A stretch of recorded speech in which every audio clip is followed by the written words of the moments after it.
Hello good morning everybody videovillas.com viewers అందరికీ స్వాగతం పలుకుతున్నాం. InDesign లో ఉన్నటువంటి డిఫరెంట్ డ్రాయింగ్ ఆప్షన్స్ ఏమేమి ఉన్నాయి, ఎందుకంటే మీరు ఎటువంటి మెటీరియల్ చేసినా సరే అది ప్రింట్ కి సంబంధించి కానివ్వండి లేదా ఆన్లైన్ కి సంబంధించి కానివ్వండి కొన్ని రకాల డిజైన్స్ మీరు చేయాల్సి వస్తుంది, లేదంటే ఆర్ట్ వర్క్ ప్రిపేర్ చేయాల్సి వస్తుంది ఆ డిజైన్స్ కి.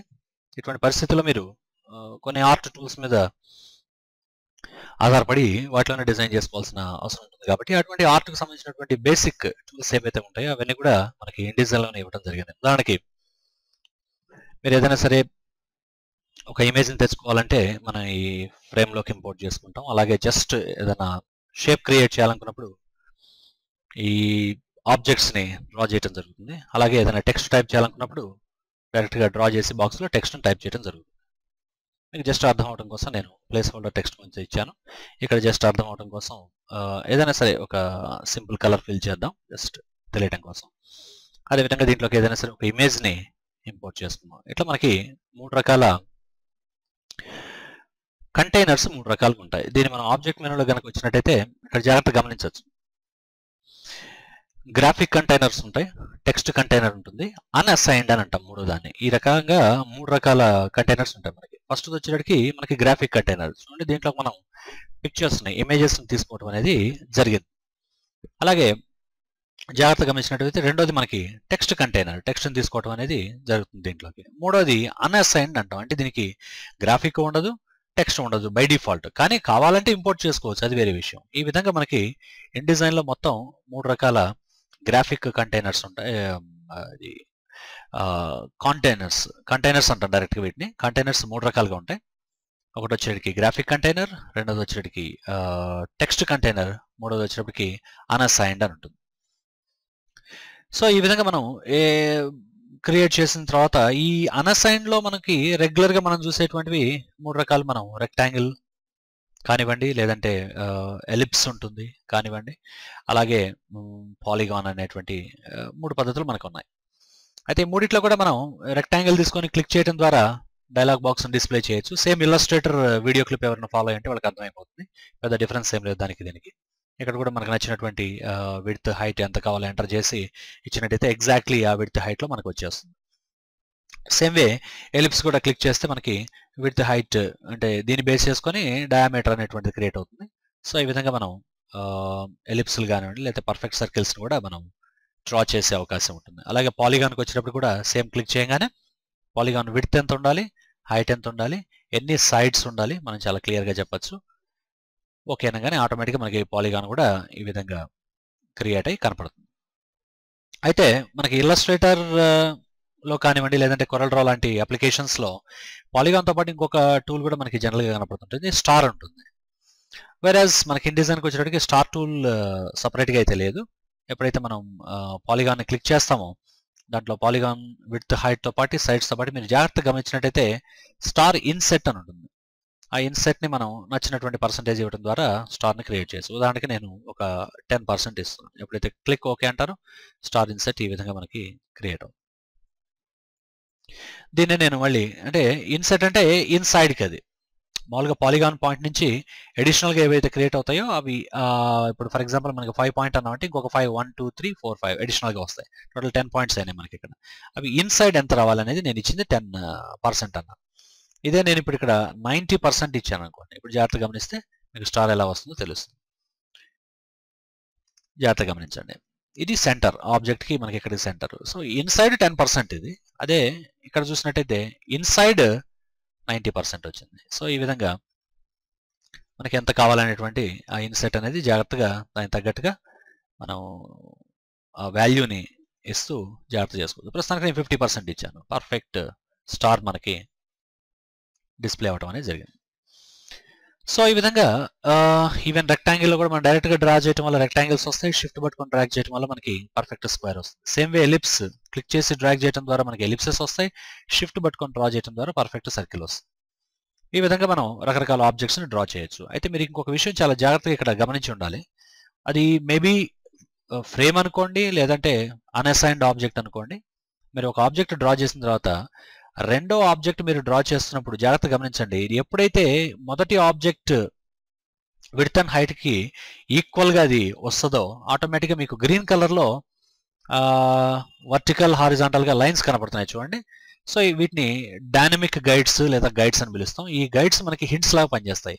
ఎప్పుడైతే మీకు ఆ పర్ఫెక్ట్ గ్రీన్ కలర్ అట్లా వచ్చిందో ఇమీడియట్గా మీరు అర్థం చేసుకోవాలి ఎగ్జాక్ట్లీ ఇప్పుడు మీరు డ్రా చేస్తున్నటువంటి స్క్వేర్ కూడా సేమ్ ఇంతకుముందు ఉన్నటువంటి స్క్వేర్ సైజులో ఉన్నట్టుగా మీరు అర్థం చేసుకోవాలి. సో దీనివల్ల ఏంటంటే మనకి చాలా వరకు టైం కూడా సేవ్ అవుతుంది. ఎగ్జాక్ట్ సైజుల్లో మనం ఏదైనా చేయాల్సి వచ్చినా కానీ ఆ తర్వాత మీరు ఏదైనా సరే ఇక్కడ వీటిని గ్యాప్స్ అడ్జస్ట్ చేయడం కానివ్వండి ఇట్లాంటివి ఏమైనా చేయాల్సి వచ్చినప్పుడు మీకు ఆల్రెడీ ఇంతకుముందు వీడియో క్లిప్లో చెప్పినట్టుగా మనం అలైన్మెంట్స్లోకి వచ్చేసేసి డిస్ట్రిబ్యూట్ అనేటువంటి ఆప్షన్ ఉంటుంది కాబట్టి హారిజాంటల్ డిస్ట్రిబ్యూట్ కనుక చేసామంటే పర్ఫెక్ట్ ఈక్వల్ గ్యాప్తో మనకి ఆబ్జెక్ట్స్ ఉండటం అనేది జరుగుతుంది. సో ఈ విధంగా మనం ఫ్రేమ్స్ యూజ్ చేస్తున్నాం, అలాగే అన్అసైన్డ్ ఆబ్జెక్ట్స్ అంటే షేప్స్ యూజ్ చేస్తున్నాం. వీటిని మనం ఆబ్జెక్ట్ మెనూలోకి వచ్చేసి కాంటెంట్లో జాగ్రత్తగా గమనించినట్టయితే గ్రాఫిక్, టెక్స్ట్, అన్అసైన్డ్ ఈ మూడు చాలా క్లియర్గా మనకి డిస్ప్లే అవటం అనేది జరుగుతుంది. ఇవే కాకుండా మీకు నచ్చిన విధంగా మీరు ఏదైనా సరే అన్అసైన్డ్ ఆబ్జెక్ట్ని డ్రా చేయాలనుకున్నప్పుడు మనకి ఉన్నటువంటి ఒకే ఒక అవకాశం పెన్ టూల్ లేదా పెన్సిల్ కూడా యూజ్ చేయొచ్చు, కానీ పెన్ టూల్లో మనకి కంట్రోలింగ్ ఎక్కువ ఉంటుంది. సో ఈ విధంగా మనం పెన్ టూల్తో డ్రా చేయొచ్చు. అయితే పెన్ టూల్ని మీరు జాగ్రత్తగా అర్థం చేసుకోవాలి అనుకున్నప్పుడు మీకు ఇక్కడ నేను సింపుల్గా ఇవ్వగలిగేది 2 ఎగ్జాంపుల్సే. పెన్ టూల్తో మనం కార్నర్ పాయింట్స్ ఈ విధంగా డ్రా చేయొచ్చు. W1 చేయండి. అదేవిధంగా పెన్ టూల్తో కర్వ్స్ కూడా మీరు డ్రా చేయొచ్చు. పెన్ టూల్ వల్ల మనకి 2 ముఖ్యమైనటువంటి విషయాలు ఇక్కడ కవర్ అవుతున్నాయి. ఒకటేమో కార్నర్ పాయింట్స్, ఈ విధంగా మనం కార్నర్స్ డిజైన్ చేయొచ్చు, లేదంటే కర్వ్స్ కావాలంటే ఈ విధంగా కర్వ్స్ని కూడా చేయొచ్చు. కార్నర్స్ కోసం మనం చేసింది ఏంటంటే సింపుల్గా క్లిక్ చేస్తూ వెళ్ళాం, అంతవరకు దానివల్ల మనకి కార్నర్స్ ఈ విధంగా వచ్చినాయి. అలా కాకుండా కర్వ్స్ కావాలన్నప్పుడు క్లిక్ చేసి డ్రాగ్ చేయడం అనేటువంటి పద్ధతిని ఫాలో అయ్యాం. ఈ 2 పద్ధతిని కనుక మీరు చూసినట్టయితే అర్థమైపోతుంది. సే ఫర్ ఎగ్జాంపుల్ ఇట్లా క్లిక్ చేసుకుంటూ వెళ్తున్నట్టయితే మనకి కార్నర్ పాయింట్స్ అనేటువంటి క్రియేట్ అవుతాయి. అట్లా కాకుండా క్లిక్ చేసి డ్రాగ్ చేయడం ద్వారా మనకి కర్వ్స్ అనేటువంటివి క్రియేట్ అవుతాయి. ఇది పెన్ టూల్లో ఉన్నటువంటి ఒక అద్భుతమైనటువంటి విషయం. పెన్సిల్లో మనకి ఇట్లాంటి ఛాన్స్ అయితే లేదు. అయితే పెన్సిల్లో ఉన్నటువంటి అడ్వాంటేజ్ మనకి ఏంటంటే ఫ్రీ హ్యాండ్, మనకి నచ్చినట్టుగా ఎట్లా కావాలనుకుంటే అట్లా ఈజీగా మనం పాత్ని డ్రా చేసే అవకాశం ఉంది. ఈ పరిస్థితి మనకి పెన్ టూల్లో ఉండదు. కాబట్టి ఏ టూల్ అడ్వాంటేజ్ దాందే. కాబట్టి మన అవసరాన్ని బట్టి మనకు ఏ టూల్ అయితే యూజ్ అవుతుందో దాన్ని వాడుకోవాల్సిన అవసరం ఉంటుంది. అలాగే పెన్ టూల్కి వచ్చేటప్పటికి మనకి add anchor, delete anchor, convert anchor ఈ ఆప్షన్స్ నేను ఇంతకుముందు వీడియో క్లిప్లోనే మీకు చాలా క్లియర్గా ఇవ్వడం అనేది జరిగింది. కానీ ఈ వీడియో క్లిప్లో ముఖ్య ఉద్దేశం నేను ప్లాన్ చేసింది ఏంటంటే మనకి గ్రాఫిక్ ఫ్రేమ్స్ ఏంటి, అలాగే మనకి ఉన్నటువంటి బేసిక్ షేప్స్ ఏంటి, వీటిని యూజ్ చేస్తూ మనకు కావాల్సినటువంటి ఏదైనా ఒక ఎలిమెంట్ని ఎట్లా డిజైన్ చేసుకోవాలనేటువంటి పాయింట్ మీదే ముఖ్యంగా మనం ఇక్కడ ఫోకస్ పెట్టడం జరిగింది. సో దీన్ని మనం ఒక రెక్టాంగిల్ తీసుకున్నాను, అలాగే ఇంకొక రెక్టాంగిల్ కూడా నేను డ్రా చేయడం జరిగింది.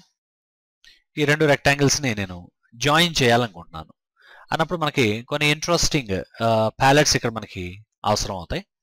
మీరు జాగ్రత్తగా గమనించినట్టయితే ఆబ్జెక్ట్ అండ్ లేఅవుట్లోనే ఇంకొక ప్యాలెట్ కూడా మనకు ఉంది, పాత్ ఫైండర్ అని. ట్రాన్స్ఫార్మ్ ప్యాలెట్ అంటే మీకు కొత్తగా దాని గురించి చెప్పాల్సిన అవసరం లేదు. ట్రాన్స్ఫర్మేషన్ టూల్స్ మొత్తం దాంట్లో ఉంటాయి. అంటే ఉదాహరణకి స్కేలింగ్ కానివ్వండి, అలాగే XY positions, width, height, shearing, rotation ఇట్లాంటివన్నీ ఉంటాయి. అయితే మనకి ఇప్పుడు ప్రస్తుతం అవసరం ఉన్నటువంటి ఎలిమెంట్ ఏంటంటే పాత్ ఫైండర్ అండి. ఈ పాత్ ఫైండర్లో కనుక మీరు వచ్చినట్టయితే జాగ్రత్తగా గమనించినట్టయితే ఈ 2 కూడా ప్రస్తుతానికి నేను జాయిన్ చేయాలని అనుకుంటున్నాను. సో నేను ప్రస్తుతానికి ఇక్కడ నుంచి డ్రా చేయడం మొదలు పెడుతున్నాను. ఇంకొక ఆబ్జెక్ట్ని ఈ విధంగా డ్రా చేశాను. పర్ఫెక్ట్.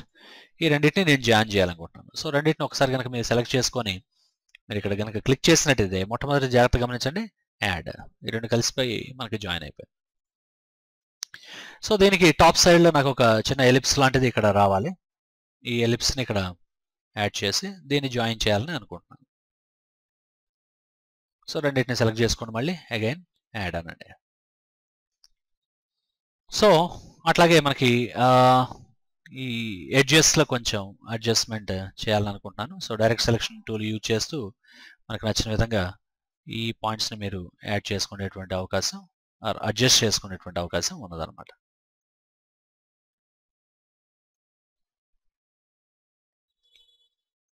సో అదేవిధంగా మీరు ఇక్కడ ఏవైనా సరే దీంట్లో డిజైన్ లాంటిది ఏదైనా యాడ్ చేయాలనుకుంటే మనకి పెన్సిల్ టూల్ చాలా యూస్ఫుల్గా ఉంటుంది. ఒకసారి ఈ పెన్సిల్ టూల్ని యూజ్ చేసి మీకు ఏ విధమైనటువంటి డిజైన్ అవసరం అనుకుంటున్నారో అది యాజ్ ఇట్ ఈజ్ మనం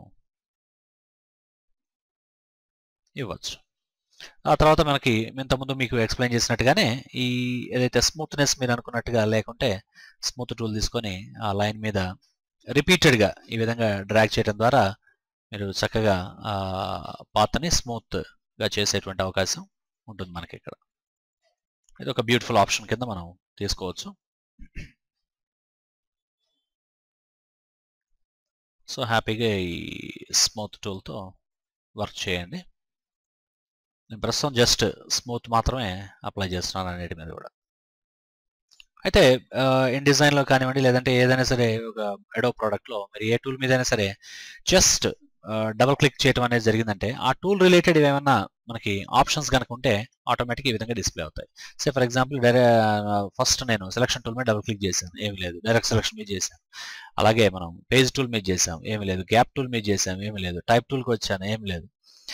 ఏ టూల్ మీద అయితే మీరు డబుల్ క్లిక్ చేస్తే ఆప్షన్ డిస్ప్లే అవుతుందో దట్ మీన్స్ చాలా క్లియర్గా మీరు అర్థం చేసుకోవచ్చు ఆ టూల్కి సంబంధించినటువంటి సబ్ ఆప్షన్స్ అందులో ఉన్నట్టుగా మీరు అర్థం చేసుకోవచ్చు. ఇది కూడా ఒక యూస్ఫుల్ ఆప్షన్గా మీరు గుర్తుపెట్టుకోండి. సో మనకు నచ్చినటువంటి కలర్ని నేను F5 ద్వారా అప్లై చేస్తున్నాను ఇక్కడ. చక్కగా ఇచ్చేసాం. సో దీంట్లో మీకు మిగిలిన డీటెయిల్స్ ఏమైనా యాడ్ చేయాలనుకుంటే అవన్నీ కూడా యాడ్ చేసుకుంటూ మీకు నచ్చినటువంటి ఆర్ట్ వర్క్ని ప్రొడ్యూస్ చేయొచ్చు. ఈ విధంగా మనకి పాత్ ఫైండర్ అనేటువంటి ప్యాలెట్ చాలా యూజ్ అవుతుంది మనకి. ఈ పాత్ ఫైండర్ ప్యాలెట్తో మనకి కాంపౌండ్ షేప్స్ ఏమైనా డిజైన్ చేయాలనుకున్నప్పుడు మీకు చాలా ఈజీగా డిజైన్ చేసేటువంటి పరిస్థితి ఉంటుంది. ప్రస్తుతానికి నేను ఈ కమాండ్స్ మీకు ఎక్స్ప్లెయిన్ చేయడం కోసంగా ఒక 2 షేప్స్ డ్రా చేశాను. దీన్నే కొన్ని కాపీస్ కూడా క్రియేట్ చేసి పెట్టుకుంటాను ముందుగానే, జస్ట్ అర్థం అవడం కోసం. మొట్టమొదటి 2 సెలెక్ట్ చేసి ఎప్పుడైతే పాత్ ఫైండర్లో మొట్టమొదటి ఆప్షన్ క్లిక్ చేస్తామో జాయిన్, ఈ 2 కూడా జాయిన్ అయిపోయి టాప్ పొజిషన్లో ఏ ఆబ్జెక్ట్ ఉందో ఆ కలర్ దీనికి అప్లై అవుతుంది. రెండోది 2 సెలెక్ట్ చేసి సబ్ట్రాక్ట్ అని ఎప్పుడైతే అంటున్నామో టాప్ పొజిషన్లో ఉన్నటువంటి ఆబ్జెక్ట్తో బాటంలో ఉంది కట్ అయిపోతుంది, కాబట్టి కలర్ మాత్రం ఎక్కడ కూడా చేంజ్ అవ్వదు. మూడోది ఎప్పుడైతే తీసుకొని మనం ఈ ఇంటర్సెక్ట్ అనేది తీసుకుంటామో ఈ రెండిట్లో కామన్ది తీసుకుంటుంది కాబట్టి ఆటోమేటిక్గా టాప్ సైడ్లో ఉన్నటువంటి కలర్ని తీసుకొని ఇంటర్సెక్షన్ అవుతుంది. అలాగే ఎక్స్క్లూడ్ అని ఎప్పుడైతే అంటామో ఇది కూడా కామన్గా టాప్ మోస్ట్ ఆబ్జెక్ట్ కలర్ తీసుకుంటుంది, కాబట్టి ఇంటర్సెక్షన్కి ఆపోజిట్లో మనకి వర్క్ అవుతుంది. సెంటర్ పోర్షన్ ఎంటీ అయిపోతుంది. ఇది కాకుండా లాస్ట్లో జాగ్రత్తగా గమనించినట్టయితే మీకు there is one more interesting option. అది ఎప్పుడైతే క్లిక్ చేస్తారో ఫ్రంట్ మైనస్ బ్యాక్ మైనస్ అని 2 ఆప్షన్స్ ఇవి.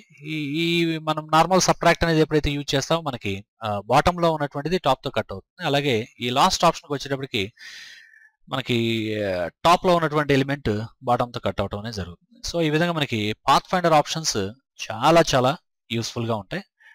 మంచి డిజైన్స్ ఏమన్నా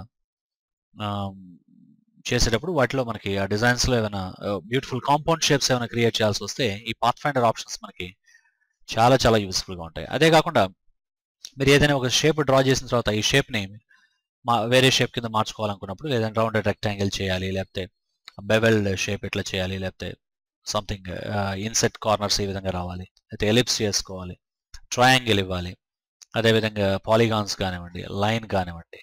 సో ఈ విధంగా మనం ఏదైనా సరే ఒక షేప్ డిజైన్ చేయాల్సి వచ్చినప్పుడు ఇవన్నీ కూడా మనకి చాలా యూస్ఫుల్గా ఉంటాయి. సో ఈ విధంగా మనం రకరకాల పాత్ ఫైండర్ కమాండ్స్ని యూజ్ చేసుకుంటూ చక్కగా బ్యూటిఫుల్ ఆబ్జెక్ట్స్ని క్రియేట్ చేసేటువంటి ఫెసిలిటీ మనకి ఇన్‌డిజైన్లో ఉంది. సో ఇటువంటి ఆపరేషన్స్కి మీరు వేరే వెక్టర్ సాఫ్ట్వేర్కి వెళ్లకుండా డైరెక్ట్గా ఇన్‌డిజైన్లోనే ఇట్లాంటివన్నీ కూడా కంప్లీట్ చేసుకొని మీ ప్రాజెక్ట్స్ ఏమైనా ఉంటే వాటిని 100% పూర్తి చేసుకునేటువంటి పరిస్థితి మనకి ఇక్కడ ఉంది. ఇక్కడ నేను ఎగ్జాంపుల్కి ఒక చిన్న బ్యానర్ లాంటిది డిజైన్ చేస్తున్నాం.